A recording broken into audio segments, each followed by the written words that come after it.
جاتے ہیں، کلمہ پڑھنے والا ہو جاتے ہیں، نماز والا ہو جاتے ہیں۔ آج میں اسی تلوار سے پیغمبر سلام کا خاتمہ کر دوں گا۔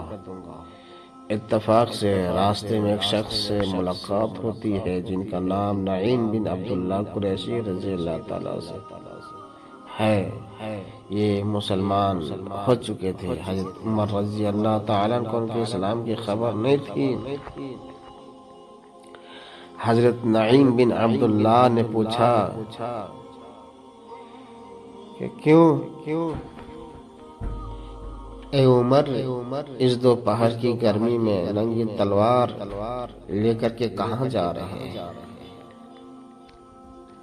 کدھر چلے؟ کہنے لگے کہ آج بانی اسلام کا فیصلہ کرنے کے لیے گھر سے نکل پڑا ہوں، یعنی حضور کو قتل کرنے کے لیے نکل پڑا ہوں۔ انہوں نے کہا کہ پہلے اپنے گھر کی خبر لو، تمہاری بہن فاطمہ بنت خطاب اور تمہارے بہنوئی سعید بن زید بھی مسلمان ہو گئے ہیں۔ یہ سن کر آپ اپنی بہن کے گھر پہنچے اور دروازہ کھٹکھٹایا۔ دروازہ کھٹکھٹانے کے بعد اندر سے آواز آتی، کون؟ باہر سے عمر فاروق اعظم بولتے ہیں کہ میں عمر تمہارا بھائی، جیسے بھائی کا نام سننا تھا۔ دونوں قرآن پڑھ رہے تھے۔ حضرت عمر رضی اللہ کی آواز سن کر ڈر گئے اور قرآن کے اوراق کو چھپا کر ادھر ادھر خود دونوں چھپ گئے۔ بہن نے اٹھ کر دروازہ کھولا تو عمر رضی اللہ تعالی چلا کر بولے کہ اے اپنی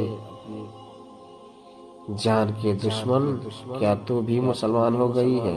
اپنی بہن سے بولتے ہیں۔ پھر اپنے بہنوئی حضرت سعید بن زید رضی اللہ تعالیٰ عنہ پر جھپٹے اور ان کی داڑھی پکڑ ان کو زمین پر پٹک دیا اور سینے پہ سوار ہو کر مارنے لگے۔ ان کی بہن حضرت فاطمہ رضی اللہ تعالیٰ عنہ اپنے شوہر کو بچانے کے لیے دوڑ پڑی تو حضرت عمر رضی اللہ تعالیٰ عنہ ان کو ایسا تماچا مار کہ کانوں کے جھومر ٹوٹ کر گر پڑے اور ان کا چہرہ خون سے لہو لہان ہو گیا۔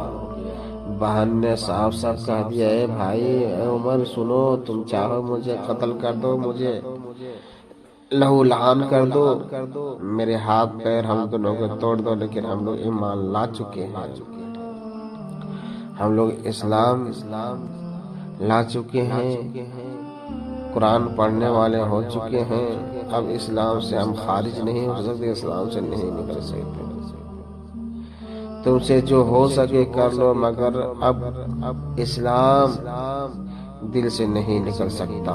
حضرت عمر نے بہن کا خون آلودہ چہرہ دیکھ کر ان کا عزم استقامت سے بھرا ہوا یہ جملہ سنا تو ان پر رقت طاری ہو گئی اور ایک دم نرم پڑ گیا۔ تھوڑی دیر کے بعد خاموش کھڑے رہے، پھر کہا، بہن تم لوگ کیا پڑھ رہے تھے؟ مجھے بھی دکھاؤ۔ بہن نے دھیرے دھیرے قرآن کے وہ اوراق کچھ پنوں کو لانے کے بعد آیت کریمہ پہ نظر پڑی۔ کیا ہے آیت کریمہ؟ سبح للہ ما فی السماوات والارض وہو العزیز الحکیم۔ اس آیت کا ایک لفظ صداقت کی تاثیر کا تیر بن کر دل کی گہرائی میں پیوست ہوتا چلا گیا اور جسم کا ایک ایک بال لرزتا گیا۔ جب یہ آیت پر پہنچے، آمنو باللہ ورسولہ، تو بالکل ہی بے قابو ہو گئے، زمین پہ گر گئے۔ حضرت عمر رضی اللہ عنہ بے اختیار پکار اٹھے، اشہد ان لا الہ الا اللہ و اشہد ان محمد عبدہ و رسولہ۔ یہ وقت تھا کہ حضور صلی اللہ علیہ وسلم حضرت ارقم بن ابو ارقم رضی اللہ عنہ کے مقام مقیم تھے۔ حضرت عمر رضی اللہ باہر کے گھر سے نکلے اور سیدھے حضرت ارقم رضی اللہ عنہ کے مقام پر پہنچے تو دروازہ بند پایا، کنڈی بجائی، اندر کے لوگوں نے دروازہ کی جھرے سے جھانک کر دیکھا تو حضرت عمر ننگی تلوار لے کر کھڑے تھے، کیونکہ عمر رضی اللہ تعالی عنہ کو جو بھی دیکھتے تھے ان کا خوف و رعب و دبدبا پورے علاقے میں تھا۔ لوگ گھبرا گئے اور کسی میں دروازے کھولنے کی ہمت نہ ہوئی، مگر حضرت حمزہ نے بلند آواز سے فرمایا کہ دروازہ کھول دو، اندر آنے دو، اگر ایک نیک نیتی کے ساتھ آیا ہے تو اس کا خیر مقدم کیا جائے، ورنہ اس کی تلوار اس کی گردن اڑا دی جائے۔ حضرت عمر نے اندر قدم رکھا تو حضور نے خود آگے بڑھ کر حضرت عمر کا بازو پکڑا اور فرمایا، اے خطاب کے بیٹے، تو مسلمان ہو جا، آخر تو کب تک مجھ سے لڑتا رہے گا؟ حضرت عمر رضی اللہ تعالیٰ عنہ باوز بلند کلمہ پڑھا، حضور صلی اللہ علیہ وسلم مارے خوشی کے نعرے تکبیر بلند فرمایا اور تمام حاضرین نے اس زور سے اللہ اکبر کا نعرہ مارا کہ مکہ کی پہاڑی یا گونج اٹھی۔ پھر حضرت عمر رضی اللہ تعالیٰ عنہ کہنے لگے، یا رسول اللہ صلی اللہ علیہ وسلم، یہ چھپ چھپ کر خدا کی عبادت کرنے کے کیا معنی؟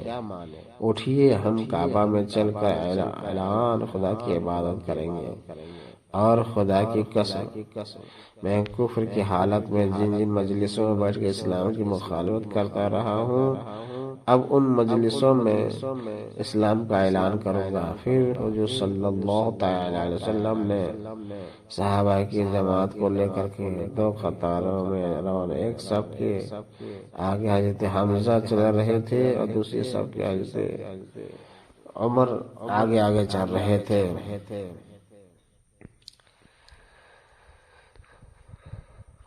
تو اس طریقے سے حضرت عمر رضی اللہ تعالی عنہ ایمان لائے۔ حضرت